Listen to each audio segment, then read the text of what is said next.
1989 से शुरू होती है। डॉक्टर हंग पिम एक महान वैज्ञानिक थे जिन्होंने पिम पार्टिकल्स और पहला एंटमैन सूट बनाया था। इस सूट की मदद से इंसान चींटी जितना छोटा हो सकता था, लेकिन उसकी ताकत वैसे ही रहती थी। हैंक जानता था कि ये तकनीक कितनी खतरनाक है, इसलिए वो कभी नहीं चाहता था कि इसका फॉर्मूला गलत हाथों में जाए। लेकिन हावर्ड स्टार्क और हाइड्रा का एजेंट मिचेल इस तकनीक को दोबारा बनाना चाहते थे। जब हैंक को इसका पता चलता है तो वो गुस्से में मिचेल की नाक तोड़ देता है और शील्ड छोड़कर चला जाता है। इसके बाद कहानी वर्तमान समय में आ जाती है। यहाँ हमारी मुलाकात स्कॉट लैंग से होती है, जो 3 साल की सजा काट कर जेल से बाहर आता है। स्कॉट कोई बुरा इंसान नहीं था। उसने विस्टा कॉर्प नाम की कंपनी का घोटाला पकड़कर ग्राहकों के पैसे वापस कर दिए थे, लेकिन कानून की नजर में वो अपराधी बन गया। जेल के बाहर उसका दोस्त लुई उसका इंतजार कर रहा होता है। वो स्कॉट को एक बड़े काम का ऑफर देता है, लेकिन स्कॉट मना कर देता है। अब वो अपनी बेटी कैसी के लिए ईमानदार जिंदगी जीना चाहता था। स्कॉट नकली नाम से बास्किन रॉबिन्स में नौकरी कर लेता है, लेकिन उसका अतीत सामने आते ही उसे नौकरी से निकाल दिया जाता है। मजबूर होकर वो लुई के पास लौटता है, जहां उसकी मुलाकात कर्ट और डेव से होती है। ये लोग स्कॉट को एक नई चोरी में शामिल होने को कहते हैं, लेकिन स्कॉट फिर भी मना कर देता है। दूसरी तरफ हैंक पिम अपनी पुरानी कंपनी पिम टेक्नोलॉजीज पहुंचता है, जिस पर अब उसका शिष्य डैरन क्रॉस राज कर रहा था। हैंक की बेटी होप भी वहीं काम करती थी। डैरन एक नई खोज दिखाता है। उसने एंटमैन जैसा ही एक सूट बना लिया था, जिसका नाम येलो जैकेट था। उसका दावा था कि इससे दुनिया में शांति लाई जा सकती है, लेकिन हैंक जानता था कि ये तकनीक हथियार बन सकती है। फिर उसे पता चलता है कि डैरन ये तकनीक मिचेल और उसकी खतरनाक संस्था को बेचने वाला है। अब हैंक करते हैं कि येलो जैकेट प्रोजेक्ट को खत्म करना ही होगा। होप खुद मिशन पर जाने की बात कहती है, लेकिन हैंक मना कर देता है, क्योंकि उसने इसके लिए किसी और को चुन लिया था। उधर स्कॉट अपनी बेटी कैसी की बर्थडे पार्टी में पहुंचता है। कैसी अपने पिता को देखकर बेहद खुश होती है, लेकिन स्कॉट की एक्स वाइफ मैगी उसे याद दिलाती है कि अगर उसे अपनी बेटी की जिंदगी में रहना है तो पहले उसे अपनी जिंदगी संभालनी होगी। स्कॉट कोशिश करता है, लेकिन कोई भी कंपनी एक एक्स कॉन्विक्ट को नौकरी नहीं देना चाहती। आखिरकार हार कर वो लुई से उस चोरी के बारे में पूछता है। लुई बताता है कि एक बूढ़े आदमी के घर में बड़ा सा वॉल्ट है, जिसमें ढेरों पैसे रखे हैं। स्कॉट मजबूरी में तैयार हो जाता है। रात को पूरी टीम उस आलीशान घर में घुस जाती है। स्कॉट सुरक्षा के कई स्तर पार करके वॉल्ट तक पहुंच जाता है, लेकिन वॉल्ट खोलने पर उसे पैसे नहीं मिलते। अंदर सिर्फ एक अजीब सा सूट रखा होता है। स्कॉट उसे उठाकर घर ले आता है। उसे नहीं पता था कि ये सूट हैंक पिम का एंटमैन सूट है। असल में हैंक शुरू से उसे देख रहा था। ये कोई चोरी नहीं, बल्कि स्कॉट का टेस्ट था। हैंक था कि स्कॉट ही अगला एंटमैन बनेगा। उधर डैरन लगातार पिम फॉर्मूला पर प्रयोग कर रहा था, लेकिन उसके सारे टेस्ट फेल हो रहे थे। कई जानवर मर चुके थे, फिर भी वो रुकने को तैयार नहीं था। घर पहुंचकर स्कॉट जिज्ञासा में वो सूट पहन लेता है। जैसे ही वो बटन दबाता है, वो सिकुड़कर चींटी जितना छोटा हो जाता है। घबराया हुआ स्कॉट इधर उधर भटकने लगता है। तभी सूट के अंदर से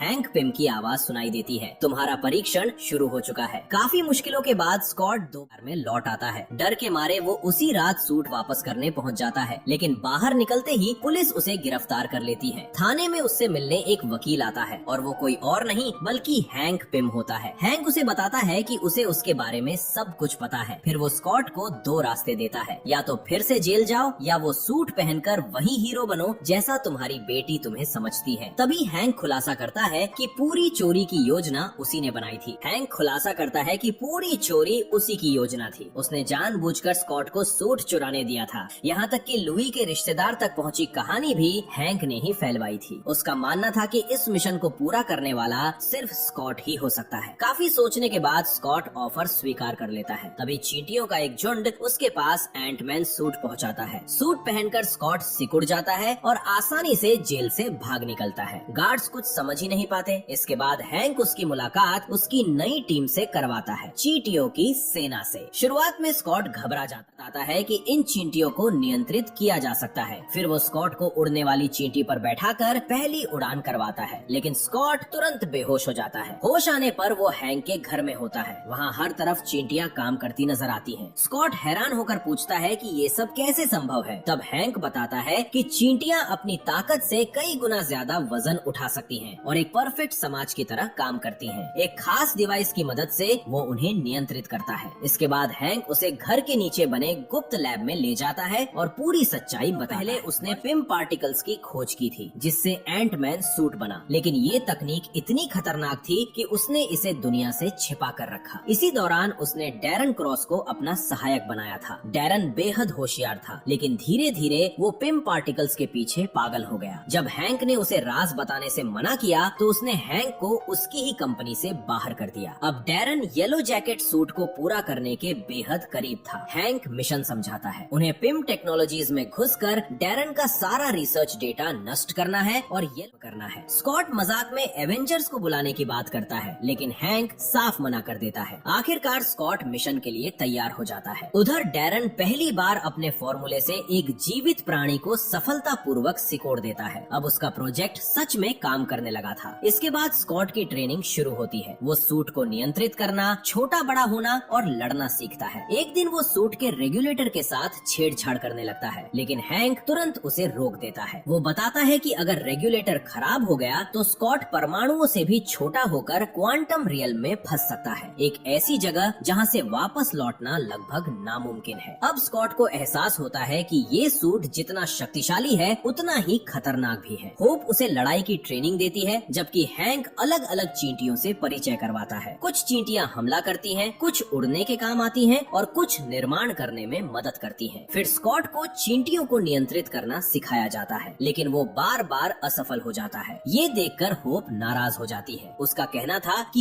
ये मिशन उसे खुद करना चाहिए। इसी बात पर हैंक और होप के बीच फिर बहस हो जाती है। बाद में स्कॉट होप से बात करता है। तब होप अपने अतीत का दर्द साझा करती है। वो माँ के गायब होने के बाद हैंक उससे दूर हो गया था और उसने उसे बोर्डिंग स्कूल भेज दिया था। स्कॉट उसे समझाने की कोशिश करता है कि हैंक ऐसा इसलिए करता है क्योंकि वो उसे खोने से डरता है। फिर स्कॉट भी अपनी बेटी कैसी के बारे में बताता है। वो कहता है कि जो कुछ भी कर रहा है सिर्फ अपनी बेटी के लिए कर रहा है। होप उसे सलाह देती है कि अगर वो चींटियों को नियंत्रित करना चाहता है तो उसे अपने सबसे मजबूत भाव पर ध्यान देना होगा। स्कॉट अपनी आंखें बंद करता है और कैसी के बारे में सोचता है। इस बार चींटियां उसकी बात मान लेती हैं। उसी दौरान हैंक पहली बार होप को उसकी माँ जेनेट की सच्चाई बताता है। 1987 में एक परमाणु मिसाइल को रोकने के लिए जेनेट को क्वांटम रियल में जाना पड़ा था। उसने दुनिया को बचा लिया, लेकिन खुद तभी से हैंक उसे वापस लाने का तरीका खोज रहा था। सच्चाई जानने के बाद होप अपने पिता को समझ पाती है और दोनों के रिश्ते सुधरने लगते हैं। वहीं स्कॉट भी लगातार बेहतर होता जाता है। अब वो एंटमैन सूट को पहले से कहीं ज्यादा अच्छी तरह नियंत्रित कर सकता था। यहाँ तक कि उसने अपनी पसंदीदा उड़ने वाली चींटी का नाम भी रख दिया था। मिशन से पहले हैंक स्कॉट को 2 खास डिस्क देता है। लाल डिस्क किसी भी चीज को छोटा कर सकती थी, जबकि नीली डिस्क उसे बड़ा बना सकती थी। इसके बाद हैंक प्लान का आखिरी हिस्सा बताता है। डैरन की सिक्योरिटी तोड़ने के लिए उन्हें एक खास सिग्नल डिवाइस चाहिए था, जो कभी शील्ड के समय बनाया गया था, लेकिन वो डिवाइस अब न्यूयॉर्क की एक पुरानी स्टार्क फैसिलिटी में रखा था। स्कॉट वहाँ पहुँचता है, लेकिन वहाँ पहुँचकर उसे पता चलता है कि अब वहाँ एवेंजर्स फैसिलिटी खड़ी है। हैंक तुरंत मिशन रद्द करने को कहता है, लेकिन स्कॉट खाली हाथ लौटने को तैयार नहीं था। तभी उसकी मुलाकात फैल्कन से हो जाती है। स्कॉट खुद को एंटमैन बताता है, लेकिन फैल्कन ने उसका नाम तक नहीं सुना था। कुछ ही देर में दोनों के बीच जबरदस्त स्कॉट बार बार अपना आकार बदलकर फैल्कन को परेशान करता है। आखिरकार वो फैसिलिटी में घुसकर सिग्नल डिवाइस चुरा लेता है और फैल्कन के सूट को अंदर से खराब करके वहाँ से निकल जाता है। वापस लौटने पर हैंक बेहद खुश होता है। अब उनके पास मिशन पूरा करने के लिए सब कुछ था। स्कॉट, लुइस, कर्ट और डेव को भी मिशन में शामिल कर लेता है। उनका काम सिर्फ सुरक्षा व्यवस्था में गड़बड़ी पैदा करना था। जल्द ही ऑपरेशन शुरू हो जाता है। लुइस सिक्योरिटी गार्ड बनकर पिम टेक्नोलॉजीज में घुस जाता है और प्लान के मुताबिक पानी का दबाव कम कर देता है। उधर स्कॉट अपनी चींटियों की मदद से कंपनी के सर्वर तक पहुंच जाता है। इसी बीच डैरन, हैंक और होप को येलो जैकेट लैब दिखाता है और अपनी सफलता पर घमंड करता है। तभी मिचेल भी येलो जैकेट खरीदने पहुंच जाता है। डैरन साफ कह देता है कि वो ये तकनीक हाइड्रा को बेचने वाला है। ये सुनते ही हैंक उसके चेहरे पर घूंसा मार देता है। उसी सिस्टम को नष्ट कर देता है और पिम टेक्नोलॉजीज का पूरा रिसर्च डेटा मिट जाता है। इसके बाद वो पार्टिकल चेंबर में पहुंचकर कई जगह विस्फोटक लगा देता है, लेकिन जैसे ही वो येलो जैकेट सूट चुराने की कोशिश करता है, डैरन उसे पकड़ लेता है। असल में डैरन को उनकी पूरी योजना पहले से पता थी। वो हैंक को बताता है कि अब येलो जैकेट बिक चुका है। तभी स्कॉट अपनी विशेष डिस्क का इस्तेमाल करके कैद से बाहर निकल आता है और डैरन के गार्ड्स को हराना शुरू कर देता है। लड़ाई के दौरान डैरन हैंक के कंधे में गोली मार देता है। होप अपने पिता की हालत देखकर घबरा जाती है। फिर डैरन येलो जैकेट सूट लेकर भाग जाता है, जबकि मिचेल पिम फॉर्मूला चुरा लेता है। स्कॉट तुरंत उसके पीछे निकल पड़ता है। उधर लुइस पूरी बिल्डिंग खाली करवाने में लग जाता है क्योंकि विस्फोट कभी भी हो सकता था। तभी हैंक अपना एक और राज खोलता है। वो वर्षों पहले छोटा किया हुआ असली टैंक वापस सामान्य आकार में लाकर होप के साथ वहाँ से निकल जाता है। दूसरी तरफ डैरन हेलीकॉप्टर तक पहुँच जाता है। एंटमैन उसका पीछा करता है लेकिन लड़ाई के दौरान एक गोली एंथोनी को लग जाती है। स्कॉट की सबसे भरोसेमंद चींटी वहीं मर जाती है। एंथोनी की मौत स्कॉट को गुस्से से भर देती है। कुछ ही पलों बाद विस्फोट होता है और पूरी पिम टेक्नोलॉजीज बिल्डिंग ढह जाती है। हैंक की सालों की मेहनत पल भर में, लेकिन लड़ाई अभी खत्म नहीं हुई थी। डैरन येलो जैकेट सूट पहन लेता है और पहले से कहीं ज्यादा खतरनाक बन जाता है। अब दोनों के बीच अंतिम मुकाबला शुरू होता है। लड़ते लड़ते वे हेलीकॉप्टर से गिरकर एक स्विमिंग पूल में पहुंच जाते हैं। डैरन वहां से निकलकर आसपास के लोगों पर हमला करने लगता है। स्कॉट उसका पीछा करता है और आखिरकार उसे एक बग जैपर से टकरा देता है। कुछ देर के लिए लगता है कि सब खत्म हो गया, लेकिन तभी ऑफिसर जिम पैक्सटन और उसके पार्टनर गेल वहां पहुंच जाते हैं। वे स्कॉट को जेल से भागा हुआ अपराधी समझते हैं। स्कॉट उन्हें समझाने की कोशिश करता है, लेकिन वे उसकी बात नहीं मानते और उसे टेजर मारकर बेहोश कर देते हैं। उधर डैरन अभी भी जिंदा था। बगले की आग में वो सीधे कैसी के घर पहुंच जाता है और उसे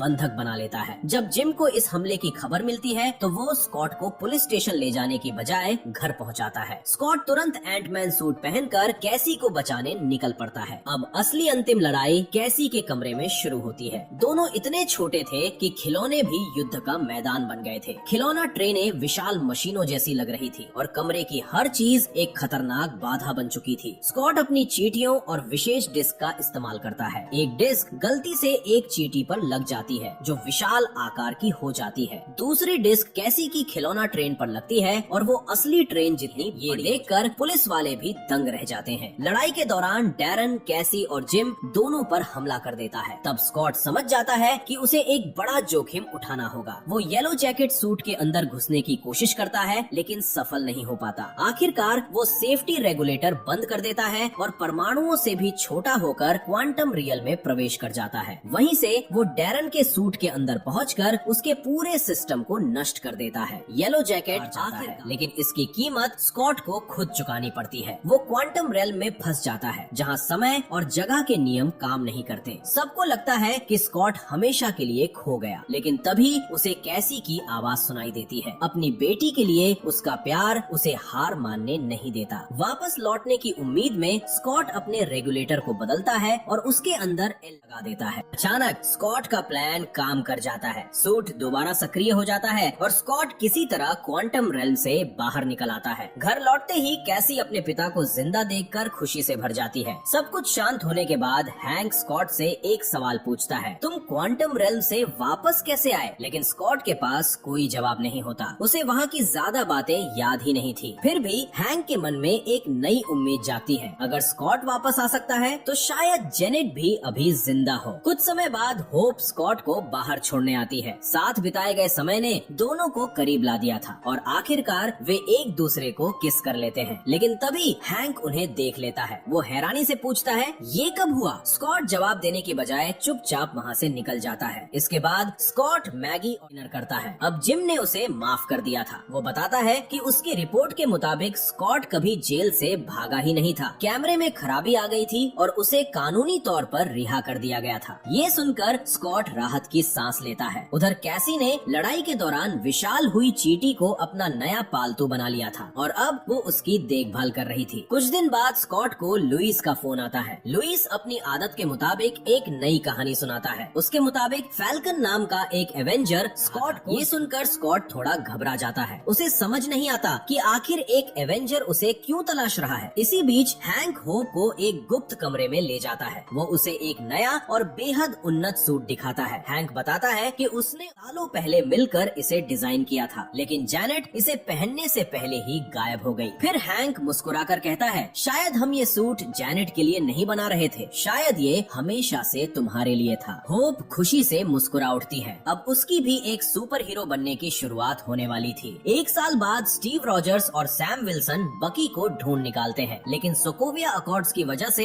वे टोनी स्टार्क से मदद नहीं मांग सकते थे। तभी सैम को एक खास इंसान याद आता है। वो स्टीव से कहता है, मैं एक आदमी को जानता हूँ और वो आदमी कोई और नहीं बल्कि स्कॉट लैथ। फिल्म खत्म हो जाती है। मिलते हैं अगले पार्ट में। देखना है दूसरा पार्ट तो कमेंट करें दूसरे चैनल को